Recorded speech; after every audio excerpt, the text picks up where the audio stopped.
প্রিয় শ্রোতা, আজ আমরা কথা বলবো এক যুগান্তকারী প্রযুক্তির গল্প, কৃত্রিম বুদ্ধিমত্তা বা এআই এবং মেশিন লার্নিংয়ের। এই প্রযুক্তি আজ আমাদের হাতের মুঠোয়, কিন্তু প্রশ্নটা হলো, এটা কি মানুষের কাজ কেড়ে নেবে নাকি নতুন দিগন্তের সূচনা করবে? আজকে এআই শুধু রোবটের গল্প নয়, এটা আমাদের প্রতিদিনের সঙ্গী।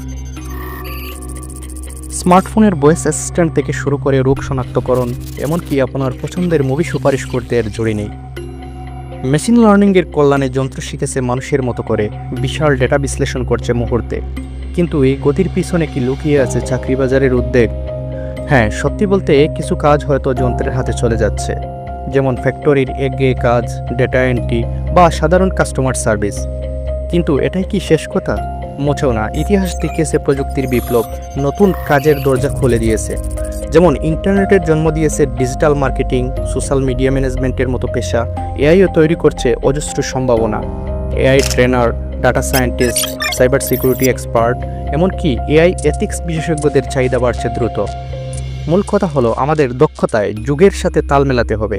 যেখানে যন্ত্র শেখে গতি আর নির্ভুলতা, সেখানে মানুষকে এগিয়ে যেতে হবে সৃজনশীলতা, সমবেদনা এবং জটিল সিদ্ধান্ত নেওয়ার ক্ষমতার দিকে।